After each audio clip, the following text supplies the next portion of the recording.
Fair day whispers.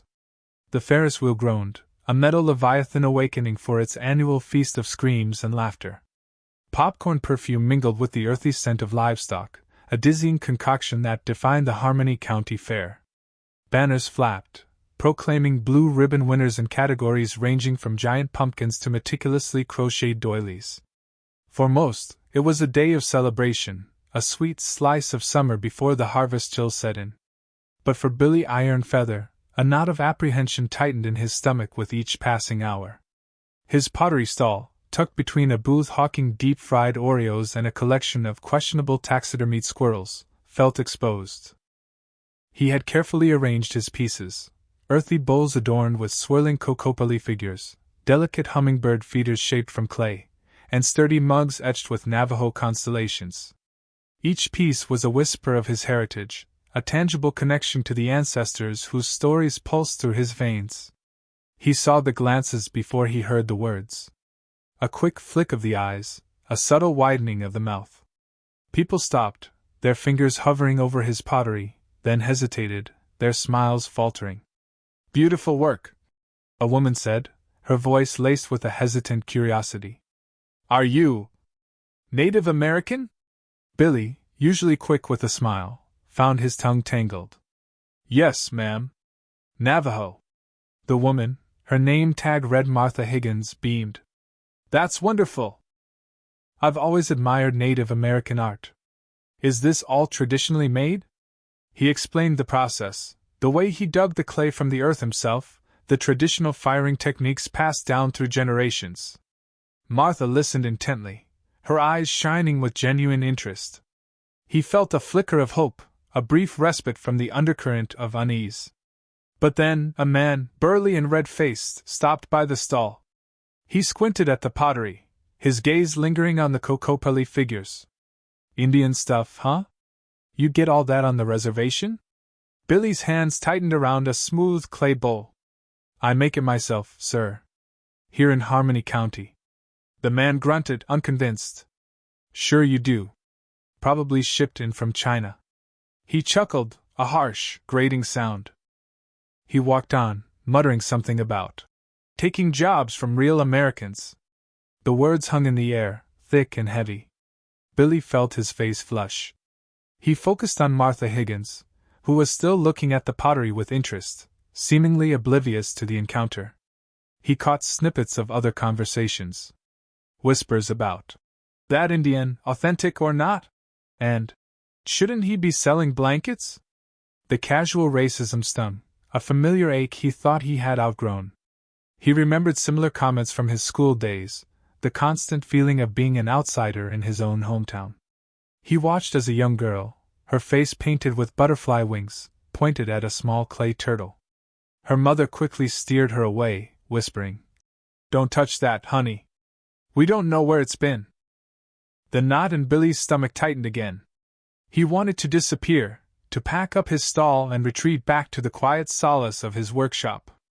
The bright lights and cheerful music of the fair suddenly felt oppressive, amplifying the subtle prejudice that swirled around him like dust devils on a summer afternoon. He knew this feeling. It was the fair day whispers, and they were growing louder. A man in black arrives. The Cadillac hadn't fully settled before the murmur dissipated.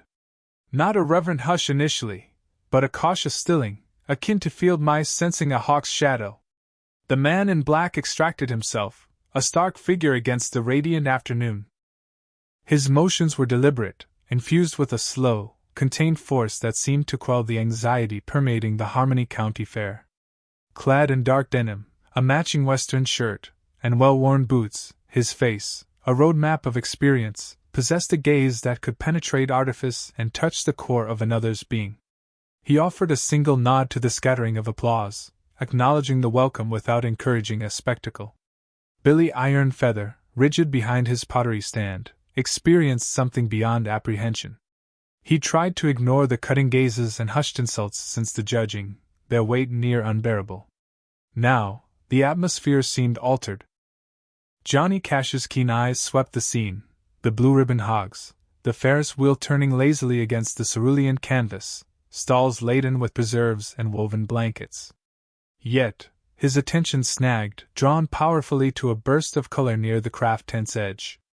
The pottery pulsed with life.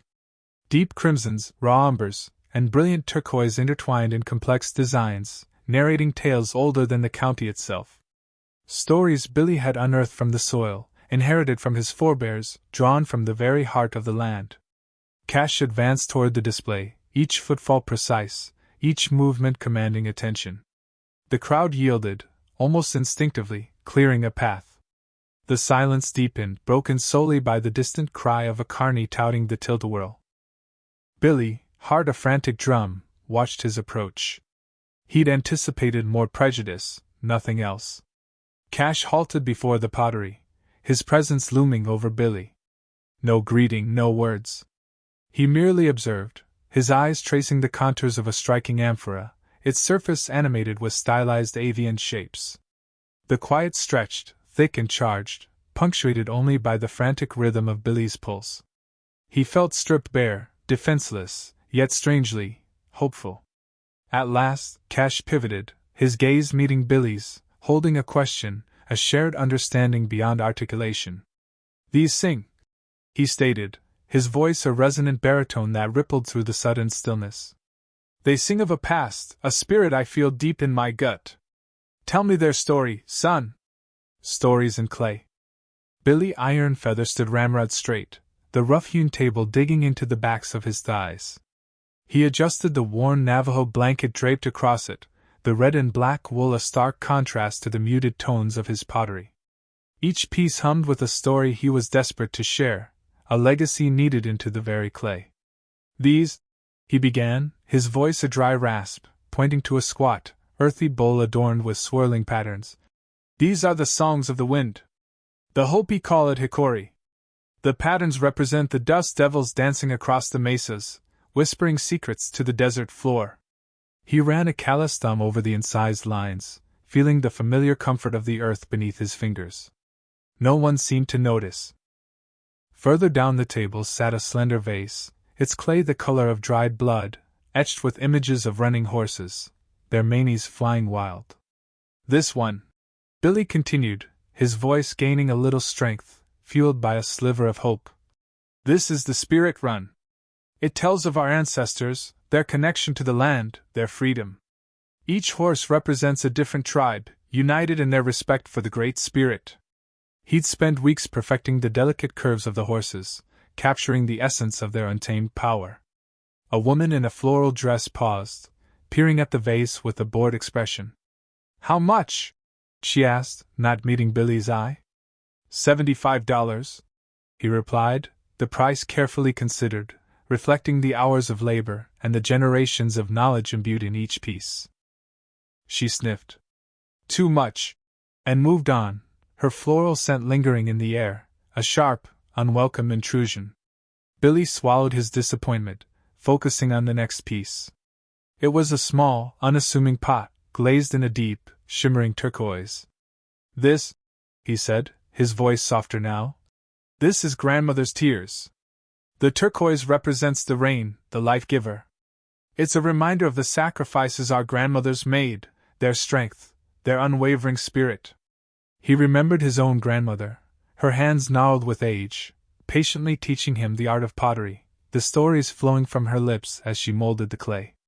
A small boy tugged at his mother's skirt, pointing at the pot. "Mommy, look! Shiny!" The mother, engrossed in a conversation with another woman, barely glanced at it.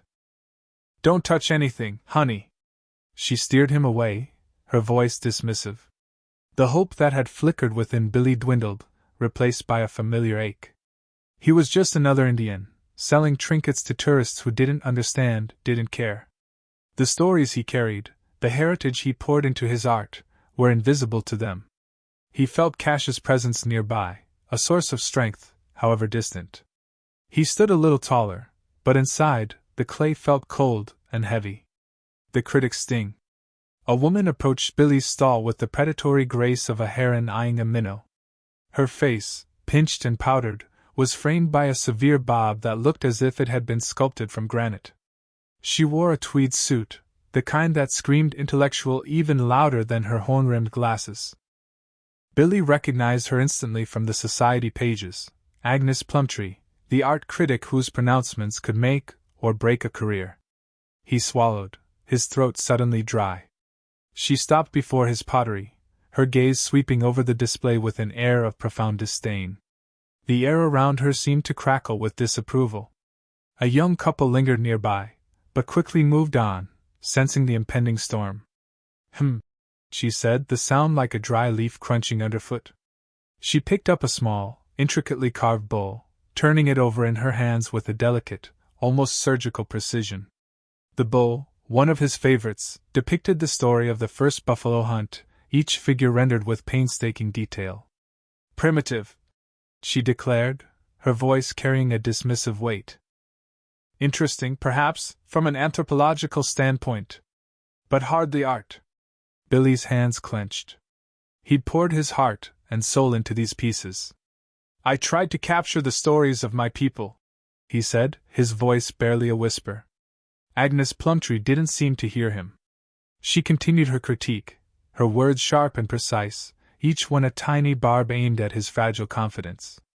The lines are unsophisticated. The glazing is uneven. And the subject matter, well, let's just say it lacks nuance. She replaced the bowl on the table with a clink that echoed in the sudden silence. She picked up a larger vase, adorned with a swirling pattern of feathers and geometric shapes. This, she said, her lip curling, looks like something a child might produce in a kindergarten class. Charming, perhaps, for a doting parent, but utterly devoid of artistic merit. Billy felt a cold dread creeping through him. The faces of the people passing by seemed to blur. He saw the disappointment in their eyes, the unspoken agreement with Plumtree's assessment. The joy he had felt in creating these pieces, the connection to his ancestors, all of it seemed to wither and die under her withering gaze. Are you familiar with the principles of perspective, Mr.? She asked, peering at the small sign on his table. Iron Feather. Billy mumbled. Mr. Iron Feather. Perspective, composition, technique. These are the fundamentals of art. Your work seems divorced from such concerns.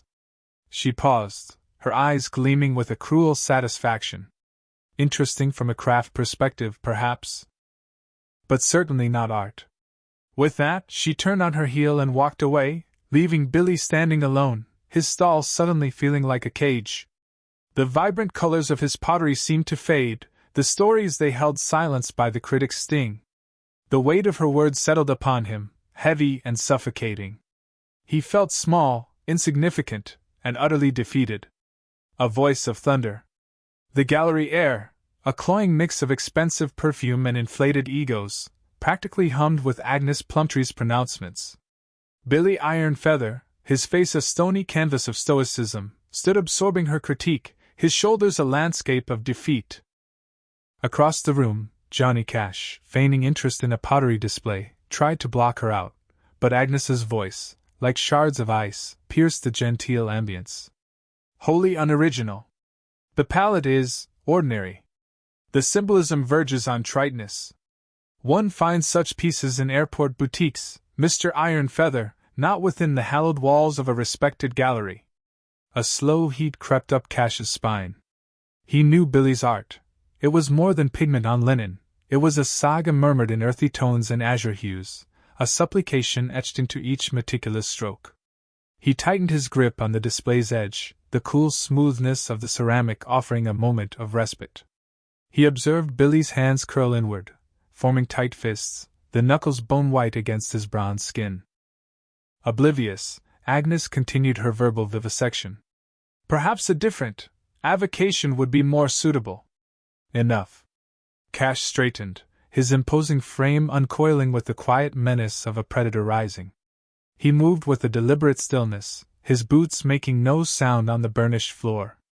Sensing a shift in dynamics, the gallery patrons turned, their chatter fading into expectant silence.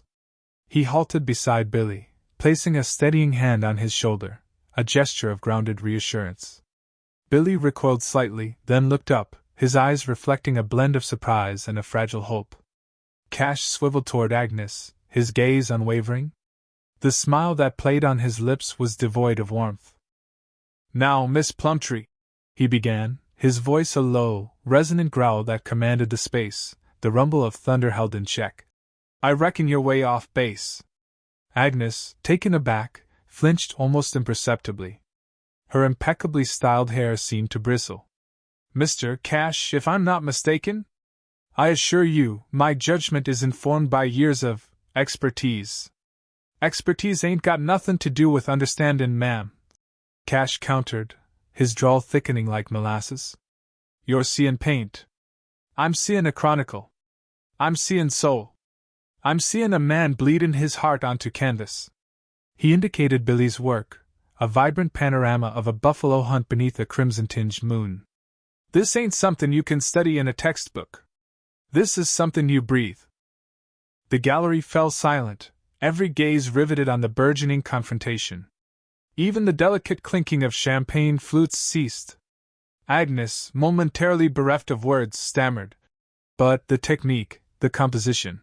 Cash dismissed her with a flick of his wrist. "Technique is just a means. Composition is just a border. What truly matters is the essence within. And the essence within this man," he said, giving Billy's shoulder a gentle squeeze, "holds more truth and beauty than you're ever likely to witness." He turned back to the captivated audience, his eyes sweeping across the room, daring anyone to disagree. "Now I suggest we all take another look," he concluded, his voice dropping to a near whisper, compelling attention. "And maybe, just maybe, we'll glimpse something we overlooked before. More than just clay."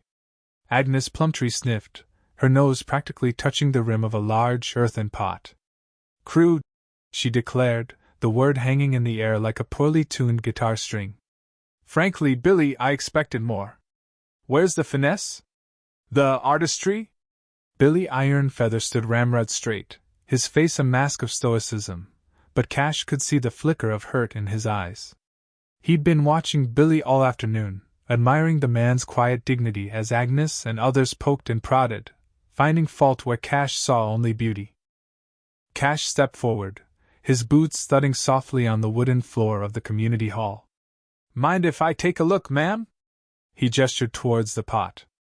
Agnes, momentarily flustered by his sudden appearance, stepped back, clutching her purse to her chest. He circled the pot slowly, running a calloused hand lightly over the cool, smooth clay. It wasn't just clay, he thought. It was earth, molded by skillful hands, fired with ancient knowledge. He noticed the intricate details he hadn't seen from afar, tiny, almost imperceptible etchings that told a story. A story of the land, of the people, of survival. He picked up a smaller bowl, its surface decorated with stylized birds in flight. He held it up to the light, turning it slowly. "You see these birds?" he asked, his voice low but carrying through the hushed hall. "They're not just decorations. They represent freedom, resilience. Each one is slightly different, each one tells a different part of the journey." He pointed to a barely visible scratch on the rim of the bowl. "See this? This isn't a flaw. This is life. Life leaves its mark. Makes things unique. Makes them real." He looked at Billy, a silent understanding passing between them. Then he addressed the crowd, his voice gaining strength. "Billy Ironfeather isn't just making pottery. He's telling stories. He's keeping the spirit of his ancestors alive. He's sharing a part of himself with us. And that, my friends, is more valuable than any perfectly formed, soulless piece of porcelain you'll find in some fancy store." He placed the bowl back on the table with deliberate care. The silence in the hall was thick, broken only by the distant hum of the air conditioner. He saw Agnes Plumtree shift uncomfortably, her face flushed. "These aren't just pots and bowls," Cash continued, his gaze sweeping across the faces in the crowd. "They're a connection to something bigger than ourselves. They're a reminder that we all come from the earth, and we all have stories to tell." He looked back at Billy, offering a small, encouraging nod. "And Billy's stories are worth listening to. The outsider's song." Agnes' words, like shards of frozen glass, hung in the frigid air. Billy Ironfeather remained still, his expression an unyielding mask of desert stone, eyes dark pools reflecting the brewing storm. The crowd's earlier amiable murmur had curdled into a waspish drone of discontent. Johnny stepped up, his shadow engulfing Billy like a protective shroud. A sharp guitar chord sliced through the mounting unease. "Easy there, Agnes. Enough's enough." He scanned the onlookers, his gaze steady, a calming presence. "Now, some of you might not grasp Billy's vision. Perhaps his art doesn't resonate, or his story remains veiled. But everyone here knows the sting of being an outsider." He adjusted his guitar, a ghost of a smile touching his lips. "Reminds me of my own beginnings. Playing a hole in the wall in Arkansas, just trying to get a foothold. I poured my soul out each night, singing of hardscrabble lives and loves gone sour. But some folks couldn't look past my roots, my humble background. Said my music was too rough-hewn, too different." He paused, a glint in his eye. One night, a city slicker in a tailored suit, sporting that I know better smirk, approached me after the set. He said, "Cash, you've got potential, but singing about cotton fields and rail yards won't get you anywhere. You need polish. You need to blend in." A ripple of reaction spread through the gathered faces. Johnny plucked a deep, resonant note. I sized that fella up, and I knew he missed the point entirely. He didn't understand the tales I was trying to spin, the people I was singing for. So, I did what felt right. I kept on singing. His gaze softened, turning to Billy, filled with empathy. Billy here is singing his own tune, in his own unique way. He's painting portraits of his culture, his heritage, his struggles. It might not align with your expectations, but that doesn't diminish its beauty, its significance. A woman in the front row, her face a roadmap of hardship, offered a slow nod of understanding. A young man in a cowboy hat bowed his head, tracing the brim with his thumb. The disgruntled buzzing had subsided, replaced by a hushed attentiveness. "We all have a song within us," Johnny continued, his voice laced with heartfelt conviction. "And every voice deserves to be heard." He offered Billy a subtle, encouraging nod. "Billy, show them what you've got." A change of heart. A hush fell over the crowd, thicker than the Georgia humidity. Cash's words, raw and honest, seemed to settle in the air, coating everything like the fine red dust that clung to their shoes. They looked at Billy Iron Feather, not with derision, but with something akin to curiosity. The pottery, once perceived as primitive and out of place, now held a different kind of allure. Martha Higgins, her straw hat askew, leaned closer to a large, earthen pot adorned with swirling patterns. "Are these symbols from your tribe?" she asked Billy, her voice surprisingly soft. He nodded once, his gaze steady, but remained silent. Another woman, clutching a beaded purse, pointed to a smaller bowl, its rim uneven, deliberately so. "What kind of clay did you use?" she inquired. "It's almost luminous." Billy finally spoke, his voice a low rumble. "Clay from the river bank. Fired in a pit." He gestured towards the designs. "These are stories. Of my people." The crowd pressed closer, a gentle wave washing over Billy's stall. They examined the vessels, traced the lines with their fingers, their initial prejudice replaced by a hesitant reverence. The air, thick with the scent of barbecue and floral perfume, now carried a faint, earthy aroma emanating from the pottery. Agnes Plumtree, her face flushed a mottled red, stood frozen near the edge of the crowd. Cash's words had stung, exposing her ignorance and small-mindedness. She hadn't expected such a forceful rebuke, especially not from someone as famous as Johnny Cash. The whispers around her, though not directed at her, felt like shards of glass against her skin. She fumbled with her purse, her knuckles white. The murmur of questions and Billy's quiet responses grew louder, a counterpoint to the shame that pulsed in Agnes's ears. She couldn't bear it any longer. With a tight, jerky movement, she turned and slipped away, melting into the throng of people and disappearing towards the parking lot, her floral dress a blur against the vibrant colors of the fair. Martha Higgins continued to circle Billy's table. "And these colors?" she asked, pointing to the ochre and deep brown hues. "From the earth," Billy responded. "Roots, berries, minerals." He picked up a small, intricately carved bird, its wings outstretched. Each one tells a story. The crowd seemed to hang on his every word. Cash watched from the side, a ghost of a smile playing on his lips. The red dust swirled around his boots, the sun beat down on his black suit, but in that moment, he felt a quiet satisfaction. He had shifted the ground, tilted the scales, and given Billy Ironfeather a chance. A celebration of art. A plan sparked in Johnny's mind as he scanned Billy's meager display. He sauntered toward the largest ceramic piece, a substantial vessel swirling with earthen reds, ochre, and charcoal streaks. It depicted a vibrant hunt deer frozen mid-leap across a meticulously rendered landscape. "What's the damage on this beauty, Billy?" Johnny's voice, a resonant rumble, turned a few heads. Surprise flickered across Billy's face. "That one? Well, I was hoping for 50. It was a bear to make." Johnny produced a thick roll of cash. 50 it is." He counted out the bills, pressing them into Billy's weathered palm.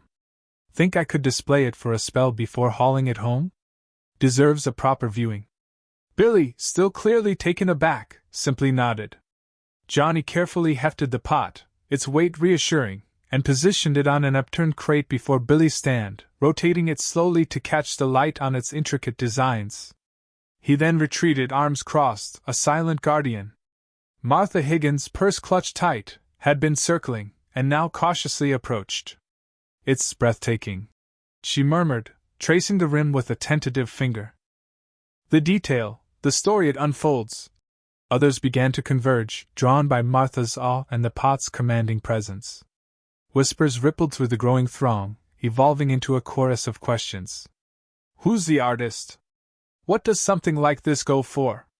Billy, typically reserved, found himself fielding inquiries, his voice strengthening with each transaction. He elaborated on the narratives woven into the designs, the age-old techniques passed down, the deep connection to the earth. Soon, people were snapping up smaller items, bowls, mugs, miniature figures. The rich hues and singular artistry captivated them. Within the hour, Billy's once desolate corner had transformed into a vibrant nucleus, the air alive with the scent of clay and excited chatter. Customers proudly displayed their finds, exchanging compliments and stories. Johnny observed from the sidelines, a quiet sense of fulfillment spreading through him. He met Billy's gaze. The young potter, usually so withdrawn, was positively radiant, his face illuminated with pride and gratitude. He excused himself from a knot of eager buyers and approached Johnny. I don't know what to say, Johnny," Billy stammered, his voice thick with emotion. You made this happen. They finally see it. They see me." Johnny clapped him on the back, his grip firm. "They saw the art, Billy. I just gave them a reason to pause and truly look." He hesitated, his expression softening. "Your ancestors are beaming down on you today, son. You're breathing life into their legacy." Billy nodded, tears brimming. He extended his hand and shook Johnny's, his grip surprisingly strong. "Thank you, Johnny. For everything." As dusk painted the fairgrounds in long shadows, Billy's stall remained the focal point, a glowing testament to art's potency and the enduring resilience of a culture. The savory fragrance of fry bread from a nearby vendor mingled with the earthy tang of clay, creating a festive atmosphere, a celebration of artistry, heritage, and newfound recognition.